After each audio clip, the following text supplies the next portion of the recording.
Olá, corredores e corredoras, sejam muito bem-vindos a mais um episódio do podcast Quilômetro 41, o podcast do corredor amador.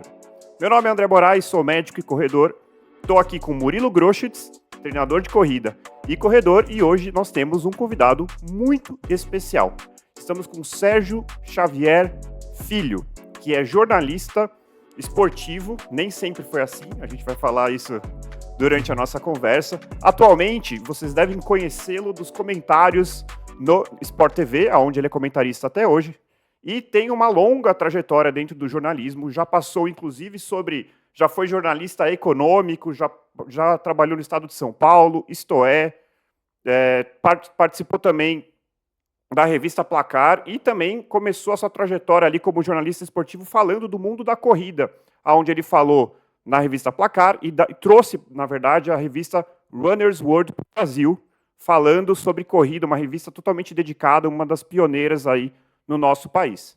Além de tudo, assinou a coluna Correria no site do jornal Folha de São Paulo e tem vários livros dentro do mundo da corrida.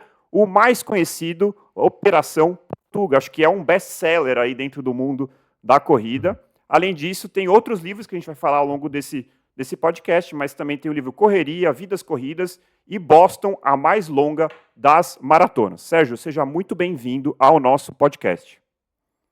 Um prazer estar com vocês. Um longo currículo, né? Mas é que eu tô ficando velho, então a gente vai acumulando experiência, então o currículo vai ficando meio longo. Mas o que nunca mudou é um pouco a paixão pelo esporte. Isso aí foi algo que permeou a minha vida e eu sigo assim, né? E é ótimo que a gente esteja conversando aqui sobre esporte.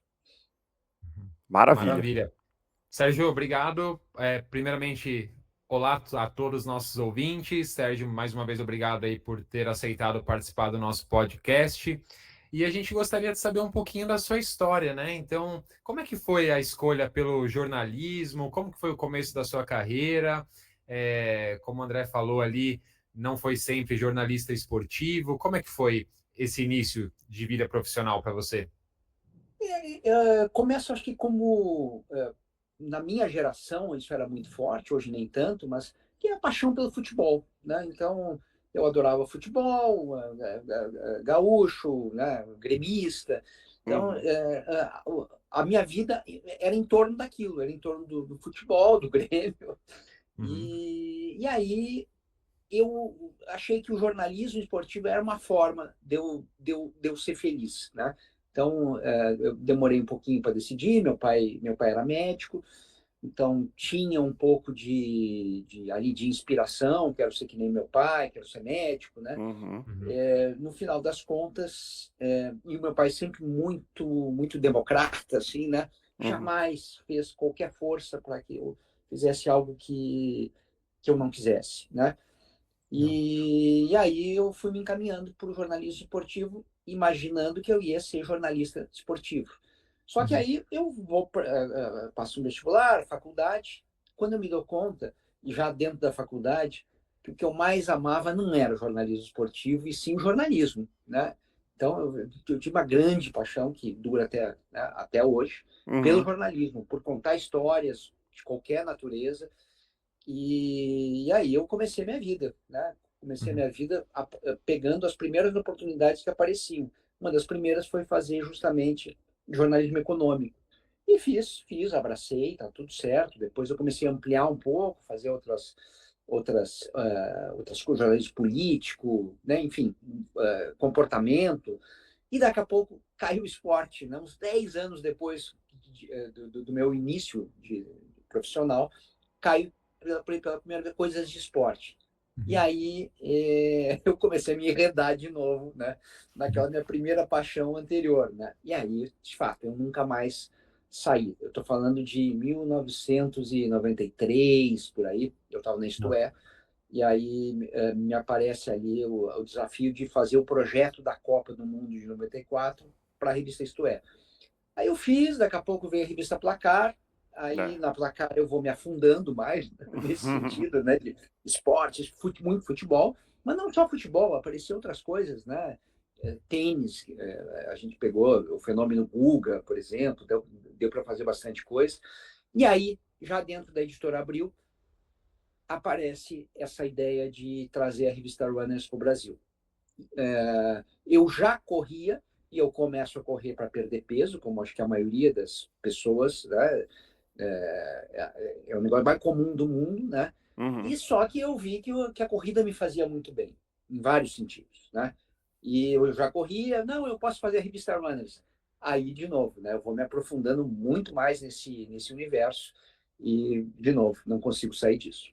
Muito legal. Legal. Sérgio, que ano você começou a correr e que ano que a revista Runner's World foi trazida para o Brasil?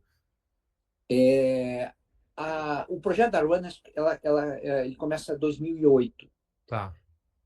O correr é difícil precisar quando que eu comecei a correr, porque foram algumas fases. Por exemplo, Sim. eu lembro ainda em Porto Alegre, quando eu tinha lá 20 anos, coisa e tal, também comecei a ganhar um pouquinho de peso, comecei a correr lá, né? Uhum. Aí corri, perdi peso, beleza, aí venho para São Paulo, começo a trabalhar, ganho peso de novo, e aí teve um segundo surto, vamos dizer assim, né? Não dá mais, eu preciso fazer alguma coisa. Isso aí deve ter sido depois da Copa eu voltei da França muito pesado, né? Depois da Copa da França. Aí, não, eu vou correr de novo, coisa e tal. Aí eu começo a correr lá para o 98, 90, de novo, recomeço a correr, né? Uhum. E nessa fase eu ainda tinha a minha pelada semanal, né? E aí eu começo a perceber que eu começo a voar na pelada, né? Porque eu tô com o condicionamento físico. E aí não largo a corrida. A partir daí eu nunca mais largo a corrida. Mas fica aquela coisa ainda de futebol mais corrida, futebol mais corrida. Até o momento que um amigo me convida para participar da primeira prova, né? Uhum. Que eu só corria, fazia, né, os meus treinos ali. Eu né? já sei que essa prova não foi um 5K, né? Não. O que deveria ser, né? Essa já foi a primeira bobagem. Eu começo pela meia maratona, né? Porque o convite era esse, né? Vem correr comigo a meia maratona. Eu acho que dá. E fui, quebrei, meia maratona do Rio, tá. Aí eu acho que nós estamos falando de 2002, por aí, né? E a primeira maratona é Porto Alegre, 2003, 2004. Um Bom, desses anos, não estou lembrado. se você começou pela meia maratona, quebrou e continuou correndo, é porque realmente a corrida te picou. Porque a gente sempre fala aqui das pessoas que às vezes têm, quero correr uma meia maratona, uma maratona e tem uma experiência traumática e depois falam, nunca mais quero isso na minha vida. Não, e obviamente a minha primeira maratona também é uma maratona meio quebrada, né? Fiz lá 4 horas e 23 minutos, cansado, coisa e tal, né? Mas eu vi que, espera um pouquinho, eu não estava bem preparado, aí eu fui tentar a segunda e aí eu não parei mais, né? Percebeu que dava para melhorar, né? Que era uma questão de treino mesmo. Ainda que eu faço Porto Alegre 2004 e aí eu vou fazer a Disney, que aí eu acho que, se não me engano, 2006. Quando eu vou fazer a Disney, eu já estou achando assim, não, eu vou fazer abaixo de 4 horas, né? E eu quebro também de novo na Disney, faço 4 horas e 1 e fico muito decepcionado. Maratona não é para mim, né? Aí eu praticamente desisti de maratona. Não, eu vou correr meia eu tô correndo bem, é por aqui. Aí um amigo me convenceu, não, vamos correr a meia de Buenos Aires mais forte. Aí fomos, eu fui bem, e aí eu me empolguei com o projeto. E aí eu começo a fazer um treinamento um pouquinho melhor mesmo, né? E aí me preparo, a terceira maratona é Paris, e aí eu já estou com... eu estou tomando gel, por exemplo. Eu não tomava nada. Isso é. Eu cometia muita bobagem, né? Então, assim, eu faço a preparação, faço os longos certinhos, tomo gel durante a prova, me preocupo mais com água, com hidratação, e aí eu faço uma ótima maratona.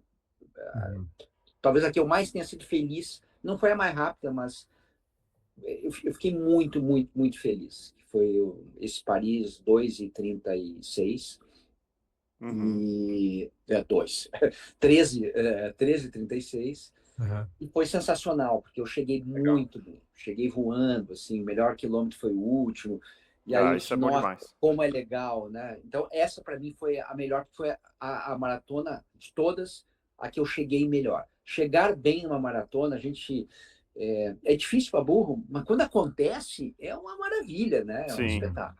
Sinal que Sérgio. tudo deu certo, né? Desculpa, André, mas só queria perguntar para o Sérgio como que eram os seus treinos, assim? Alguém te orientava? Você participava de alguma assessoria? Você pegava informações já com amigos? Como que funcionava? Olha, eu sempre metido a autodidata, né? Uhum, Então eu tinha esse problema. Aí eu vou e faço e começo a procurar planilha, internet, revistas, né? uhum, Contra-relógio, acho que a O2 não sei se veio depois, talvez tenha vindo depois. uhum, Contra-relógio com certeza. Uhum. Mas eu estou lá pesquisando e aí começo a pegar uns autores gringos e olho, faço uma adaptação. uhum, Eu fui nessa.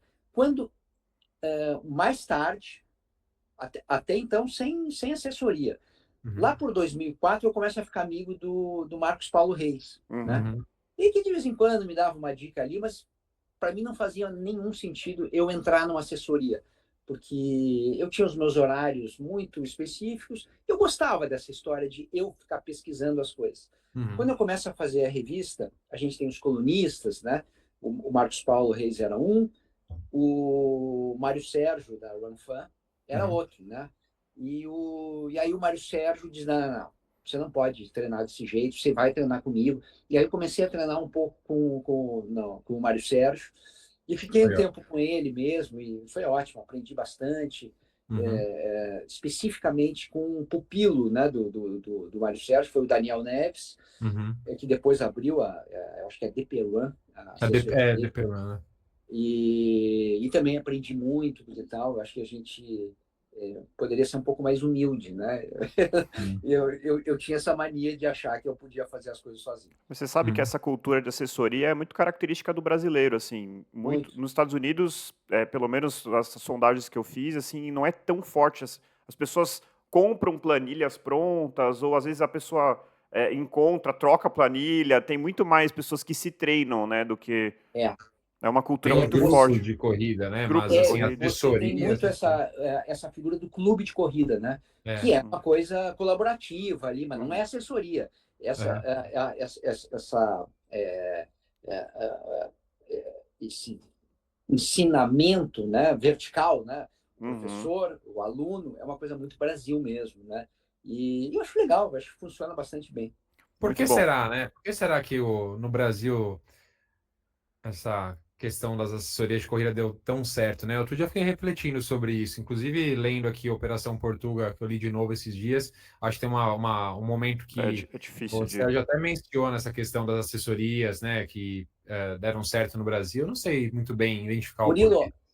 talvez a gente possa conversar de novo Aham, depois, porque por esses dias, essa semana, eu devo falar com uma turma que fez uma pesquisa sobre assessoria. que E, legal, e essa é uma inquietação minha sempre.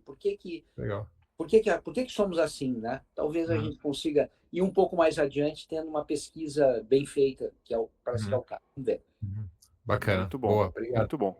Ô, Sérgio, eu queria fazer o paralelo, assim, você falou de corrida e é nítido que ao longo da sua vida, a corrida, tanto no profissional ali, quanto na sua vida pessoal, a corrida foi ganhando espaço. Então, assim, Sim. dito isso, eu queria entender, assim, o que que a corrida tem que te encanta, o que que a corrida tem que ela foi galgando esse espaço dentro da sua profissão e dentro da sua vida? O que Bom, que se destaca? eu, eu acho que, bom, primeiro eu acho que a simplicidade da corrida Uhum, o negócio mais encantador, né? Porque eu adoro tênis, né?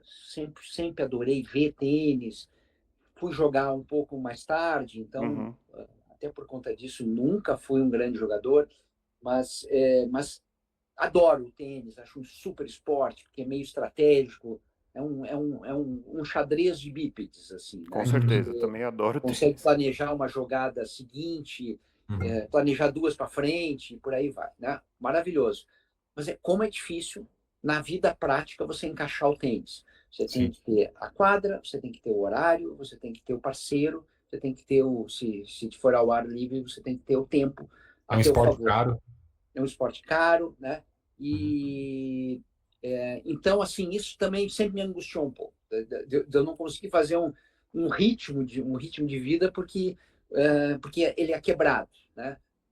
A corrida não tem isso, não existe. Não existe nenhum problema.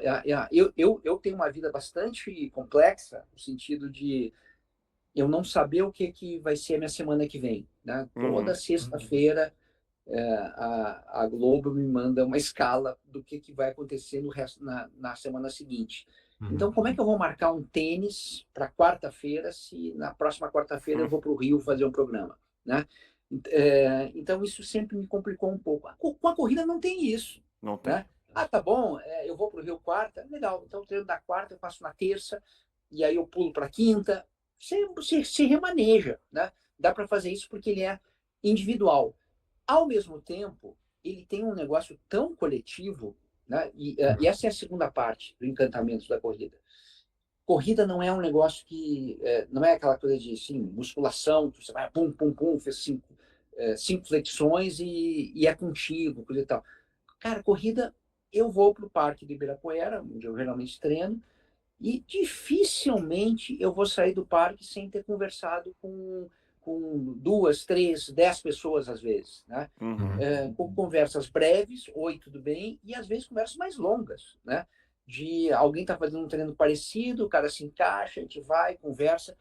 A quantidade de coisas boas que eu já peguei da corrida nesses encontros, né? É enorme, assim, né? Porque é um esporte coletivo, é um esporte de conversa, é um esporte de compartilhamento. E aí o terceiro ponto, a corrida é extremamente competitiva, ou ela pode ser extremamente competitiva. Se você quiser, zero, não precisa competir. Né? Tem muita gente que não compete.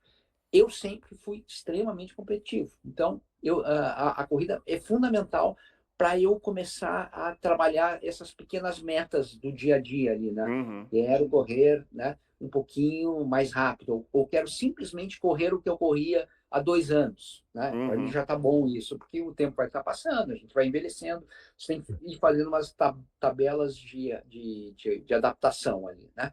Mas o fato é que olha a quantidade de coisas que a corrida vai te oferecendo. E é como se fosse um cardápio, né?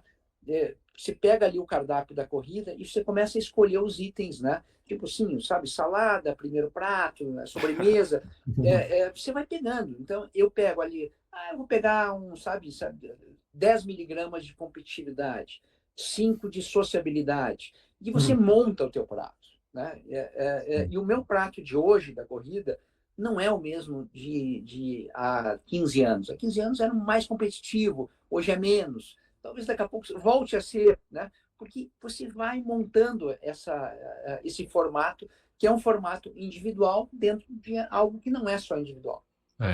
É muito legal, Sérgio. Inclusive, o começo do seu livro, Operação Portuga, pelo menos o 1.0, não o 2.0, né? Mais para frente a gente vai falar sobre os livros também. Você começa falando assim, né? Este livro não é sobre corrida, é sobre gente.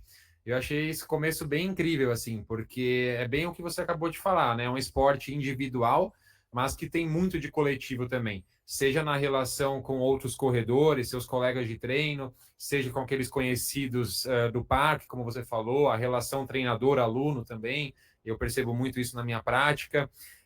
No livro Correrias também tem uma parte que é o parteiro, né? Que eu achei incrível, porque aquela pessoa que quer, entre aspas, parir outros corredores, aquela pessoa que tenta convencer os outros de como é legal correr, né? E você até fala quantas pessoas que você já não, ao longo da sua trajetória, e por conta dessa socialização na corrida, né, senso de comunidade, essa questão do coletivo, quantas pessoas você já não trouxe para o universo da corrida, né? Então, o André também já fez isso com familiares dele, eu já fiz com amigos, com familiares, com alunos que entraram em contato pensando que, nossa, estou pensando em começar a correr, será que eu devo? Eu falo, não, vem cá, segura na mão dele, vamos junto que você vai conseguir. E quantas pessoas nós três aqui, outras pessoas que estão nos ouvindo, também já não convenceram a entrar nesse universo, né? Então tem muito de coletivo na corrida mesmo, eu acho isso muito bacana.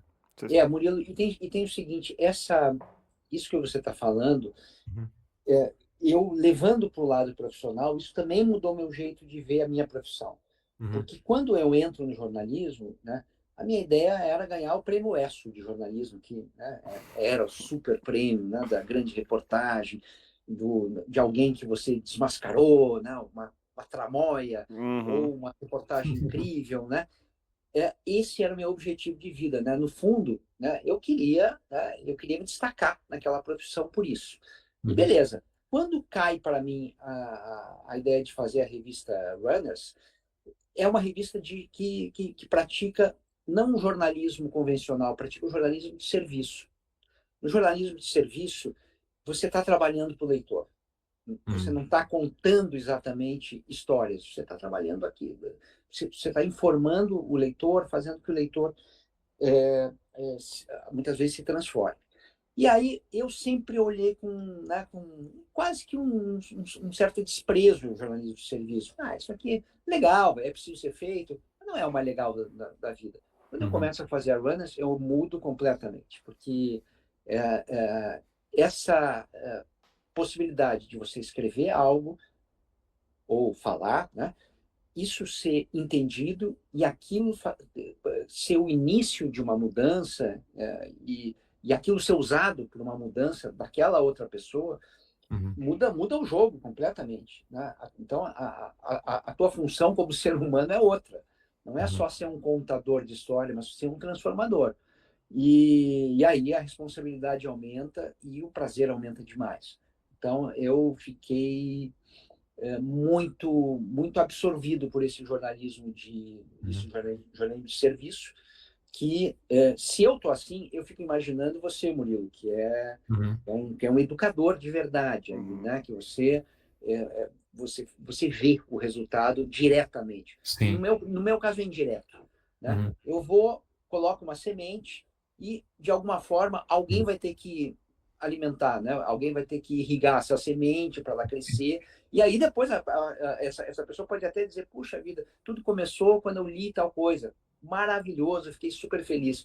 Mas não fui eu que transformei diretamente. Você transforma diretamente. Uhum. Isso aí é um privilégio para poucos. Legal. Com certeza. E você Bacana. sabe, Sérgio, isso que você falou, você começou pelo ponto que, assim, a hora que você falou, eu falei, putz, é exatamente o que eu penso, da simplicidade, né? Assim, a gente fala isso recorrentemente aqui no podcast, eu até tenho medo de eventualmente ficar repetitivo, mas realmente a simplicidade é algo incrível na corrida.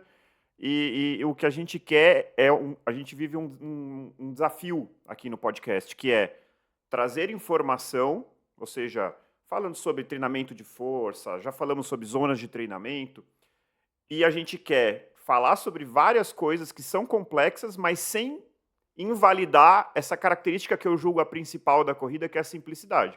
Então esse é o nosso grande desafio, assim, a gente não quer complicar demais, né? E eu acho que isso esse jornalismo de serviço, né, que você dentro da revista Runners praticou. Acho que você fazer isso não é simples, né? Pode parecer muito mais desafiador e muito mais nobre você, como você falou, desmascarar uma tramóia ou uma história cabeluda, mas na verdade é algo extremamente complexo. Você traduzir, você trazer informação de qualidade numa linguagem que possa ser absorvida de forma leve, né? É, e assim, tem um aprendizado no como fazer isso, né? Quando a gente começa a fazer a Runners aqui no Brasil, tem 15 Runners no mundo e tem ainda tem, né? Um controle, né? Que é lá na Pensilvânia, são os fundadores da Runners, e tal. Então tem lá, Runner Japão, Alemanha, México, estão em Uhum. todo mundo.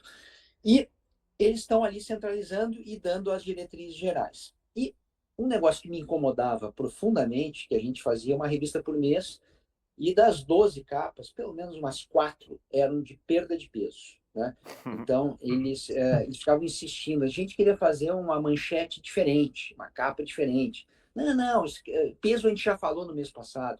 E aí eles, não, mas tem que repetir, né? E eu demorei para entender também por que Uhum. tinha que repetir, né? E tem a ver com isso que você está falando sobre simplicidade versus complexidade. A corrida, ela pode ser super complexa. Isso Uhum. mesmo, zonas de treinamento, treino de força, pode ser tudo isso. E é. Só que o básico não é.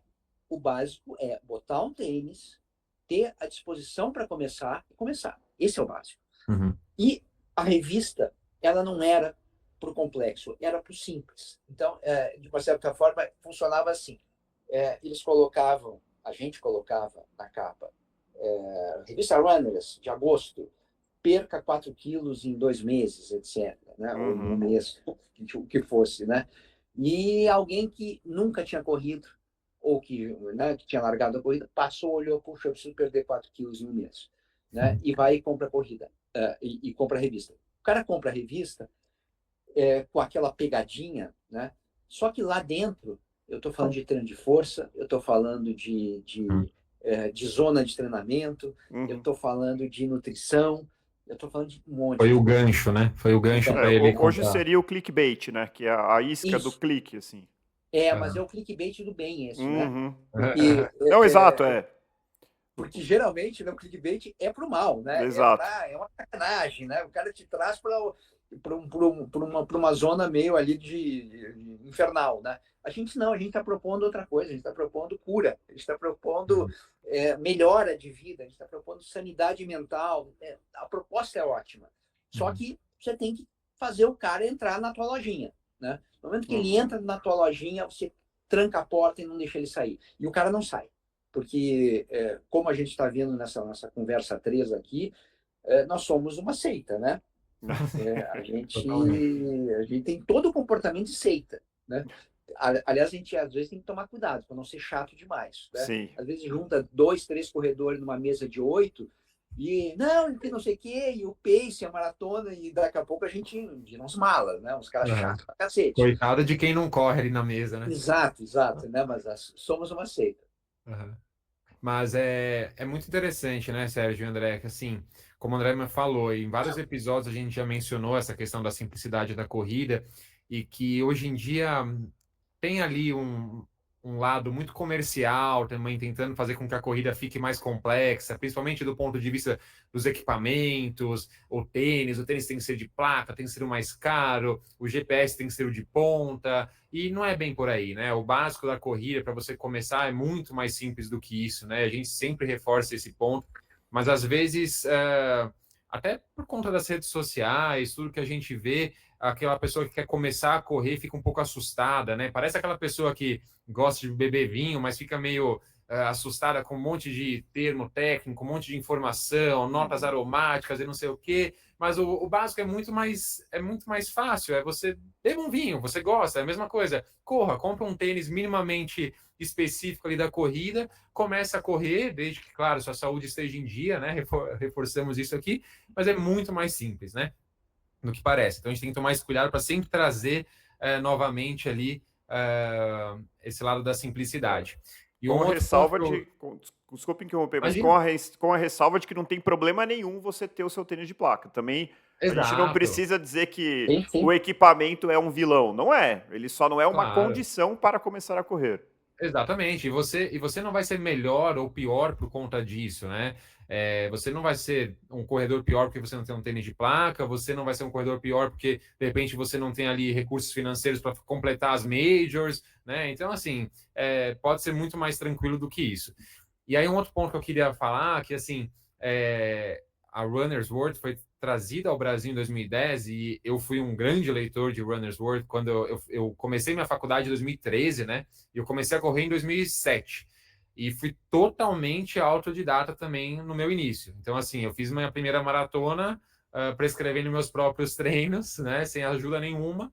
E lendo revistas. E a Runner's World foi uma grande referência para mim. Então, assim, tenho muito que agradecer ao Sérgio, à equipe ali porque assim, numa época que a gente não tinha tantas informações no YouTube, rede social, acho que na época era o Facebook, também nem tinha tanta coisa a respeito de corrida. Então, realmente, as revistas eram o nosso grande porto seguro, nossa fonte de informações, onde a gente confiava. Então, realmente, foi muito legal isso na minha vida, assim, sabe? Poder contar com essas revistas aí.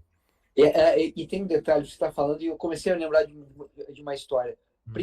Acho que foi a primeira vez que eu fui lá para Pensilvânia, Pensilvânia, depois Nova York, que também tinha, né, a sede da Runners. Era ali, tinha um fim de semana e ia ter uma corrida no Central Park, né? A gente não tinha entendido muito bem o que era a tal da corrida. Era uma corrida, né? 5K, né? E aí, não, uma corrida, né? E não era bem uma corrida, era um treinão, né? E aí, no treinão, foi o cara que ia dar o treinão era um dos colunistas, consultores da revista, né? Que era o Bart Yasso, né? Que é um treinador famoso, tem até um treino muito famoso dele, que é o como é que chama? Acho que é o Yasso 800, o negócio do gênero, que é uma metodologia. É uma metodologia que serve para você se medir, para ver como é que você está para a maratona, né? Bem interessante, bem interessante. Bom, Legal. e aí o Bart estava lá, né? E fez lá uma palestra, coisa e tal. Nós fomos dar uma voltinha com ele no Central Park, etc. Depois fomos lá para uma loja de corrida, café da manhã, tarará, e ele veio falar sobre a corrida. E era super interessante, porque o cara era, teoricamente, um super treinador complexo, e na conversa com a gente, né, ele diz o seguinte: não, correr é simples demais. O pessoal fica inventando, coisa e tal, mas, olha, correr 3 vezes por semana. Né? É só o que você precisa mesmo, básico, é 3 vezes. Você tem que fazer um treino longo, um treino intervalado e um treino de ritmo. Se puder botar mais um outro treino, tá ótimo. Então, assim, era o cara que tinha a perfeita noção do que era o mercado mesmo, né? E é isso, que tem gente que você não pode oferecer muita complexidade, porque o cara quer a simplicidade, né? Então, o que você tem que oferecer básico é a simplicidade. Como é que faz? Ah, quer se aprofundar? Beleza, vem comigo, que eu vou te levar na outra salinha, né? Que aí tem as coisas mais complexas, né? Mas a primeira salinha tem que ser uma sala simples, tem que ser uma sala inclusiva, né? Quanta gente que você vê que está por aí, acima do peso, sedentária, o cara está se complicando, né, para a vida futura, que poderia ter, se alguém pegasse a mão e levasse, escuta, vamos correr um pouco, né? Não precisa correr muito, mas vamos sair da poltrona. É isso que a gente tem que fazer. Né? É o feijão com arroz bem feito. Exatamente. Oferecer. Depois a gente oferece outras coisas também, tá? Porque é legal. Né? Dá para fazer cada prato maravilhoso, mas o feijão com arroz tem que sair. Depois a gente começa a falar de prova, começa a falar, né, de... exato. Depois a gente vai para universos mais Eu gostei complexos. muito da analogia com o cardápio, né? Então, vai ter quem quer o menu de 7 passos, quem quer o prato executivo da corrida. Tá tudo certo. Exatamente, mas tem que ter o cardápio. E tem o cardápio. Esse cardápio existe mesmo, né? Ele não é uma invenção. Ele já está aí. Já tem, e os itens mais simples já estão disponíveis mesmo. Muito bom. Ô, Sérgio, queria começar a falar dos livros, e eu queria começar falando acho que o primeiro, né? Foi o primeiro livro que você escreveu sobre... Foi. E acredito que seja o mais conhecido, né? O Operação Portuga. E eu achei muito interessante, veja se a minha impressão está correta.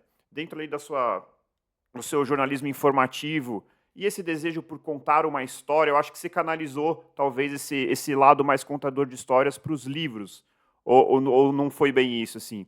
Porque assim, eu percebi lendo esse livro, como ele você pega e você não quer largar, é uma coisa assim, realmente, a narrativa é muito cativante, os personagens são muito cativantes, e isso requer uma habilidade, uma capacidade de contar uma história de um jeito agradável, de um jeito interessante, que não é tão comum, assim. Como é que foi esse processo de começar a escrever livros de corrida?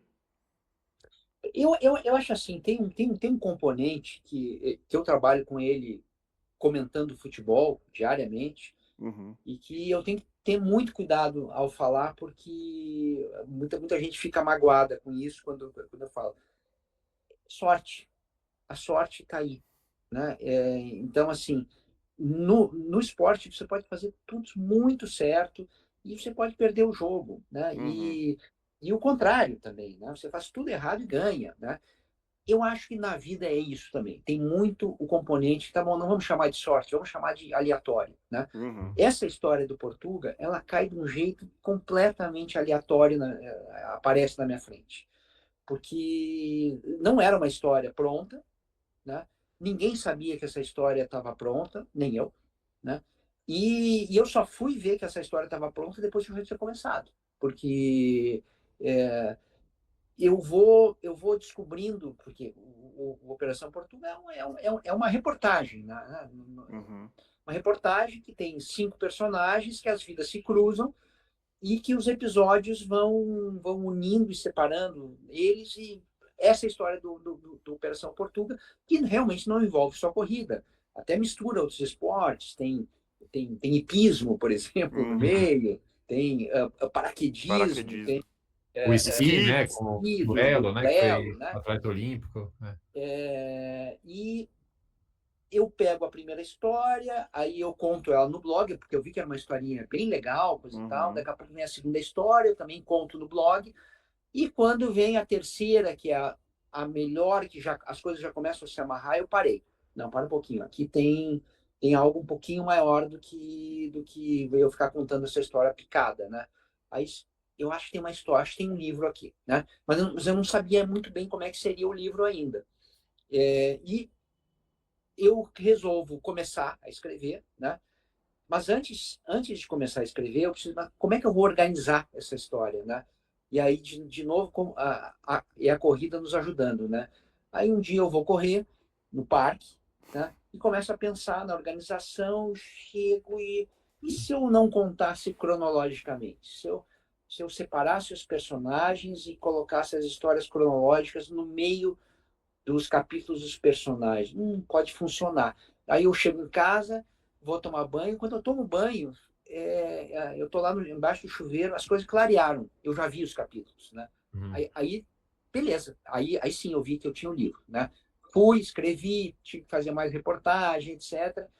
E, e quando eu já tenho mais ou menos escrito, a certeza que eu tive que, de fato, não era uma história só de corrida foi quando eu fui fazer um longão na USP com um amigo que treinava parecido comigo, e o Marcão chega, não é o Marcos Paulo Reis, é o Marcos Bigongiari, o nome dele. E aí era um longão, tinha bastante tempo. Deixa eu te contar o livro que eu estou escrevendo, né? Assim, assim, assim, esse cara, que legal, não sei o que, coisa e tal.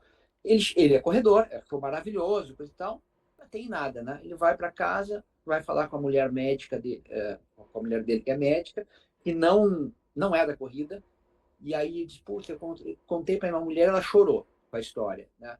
Aí, eu acho que eu tenho um livro, né? Porque ela nem leu o que eu escrevi, mas pegou a história, né? Uhum. E conseguiu se emocionar com ela, né? E história com emoção geralmente funciona bem. Então esse foi mais ou menos o processo. Quando a gente lança o livro, a gente nunca sabe, né, qual será a resposta, né, Uhum. do público. A resposta foi também muito permeada na emoção, né? As pessoas foram se emocionando e aí vira o boca a boca, né? Um conta para o outro, etc. De fato, é um livro que nunca parou de vender, a ponto de a gente ter que fazer uma atualização dele, né? Que é o Operação Portuga 2.0, que é justamente os últimos 13 anos, né? Que separaram de 2010 para 2023, que a gente fez o segundo. A gente reconta a vida dos personagens nesses 13 anos. Tem os 5 capítulos adicionais ali no final. Essa é a história. Que Muito legal. legal. E Sérgio, você começou a descobrir a história ali do Desafio Portuga, foi num café, não foi? Você foi convidado para um treino, e aí o Marcos Paulo convidou você para tomar um café da manhã com ele, com alguns atletas, e aí que você começou a ficar sabendo. E Isso. aí conta pra gente também como que foi depois, porque você fez assim centenas de entrevistas, né? Teve gente que você entrevistou mais de 10 vezes, aí veio todo o seu lado jornalista, né? E se você quiser também fazer um breve, digamos assim, um pitch aí, vai, de 30 segundos, 1 minuto. Por que as pessoas devem ler esse livro, né? Sem spoilers, é claro, mas por que conta um pouquinho do enredo desse livro aí pra gente. Bom, foi isso mesmo. Era um treinão num sábado. O Marcos Uhum. Paulo me convidou, eu fui, treinei. Tinha lá um café da manhã e mesas diferentes ali. Numa das mesas eu caí na mesa do Guto, que eu não conhecia. E aí o Uhum. Guto, né, cara magrinho, começa, não, eu não posso comer esse pão porque eu estou muito gordo, não sei o quê. Como assim? Não sei o quê. Não, tem o desafio do Portuga, né? Que era tentar buscar o tempo do Amilcar Lopes Júnior, o Portuga, que era um chato da assessoria do Marcos Paulo, né? Que vivia, né, tirando sarro dele, porque ele não cumpria, digamos, as recomendações do Marcos Paulo, e mesmo assim fazia uma maratona em 2 horas e 43 minutos. E o Marcos Paulo se encheu disso e resolve fazer, né, o tal do desafio. Daquele jeitão Marcos Paulo, né? Exato. Ele tinha uns maratonistas de 2h46, 2h48, pegou 3 deles, né? Bom, um desses aqui tem chance de buscar, não sei qual, coisa e tal, e botou os 3 para treinar e começa o desafio. E é interessante, né? Porque os 3 eram muito competitivos, os 3 gostavam de fazer as coisas sozinhos, né? Sem compartilhar, né? Então, na competição mesmo, né? E a coisa vai andando e poderia ser uma história sem, digamos assim, muito específica de um grupo de corrida, de gente de classe alta, né? Não tinha ninguém de classe baixa ali. Podia não ter graça nenhuma. Aí, no meio do caminho, acontece, e essa a gente não pode falar muito, né? Acontece uma tragédia com um amigo deles, né? E essa tragédia, ela começa a conectar de uma outra forma esses desafiantes. E nesse desafio começa a aflorar também a parte mais humana deles, todos. E o livro acho que pega por aí. Eu acho que ele pega porque não é só esporte, não é só o desafio esportivo. É camaradagem, é o compartilhamento de sentimentos, e aí vira a vida mesmo, né? Olá, corredores e corredoras. Eu vou parar por aqui a primeira parte desse episódio, que eu tenho certeza que você está gostando. E semana que vem você confere a parte 2 desse papo incrível com o Sérgio Xavier Filho. Então, encontrem o seu motivo para continuar correndo e nós nos encontramos no próximo quilômetro 41. Até lá!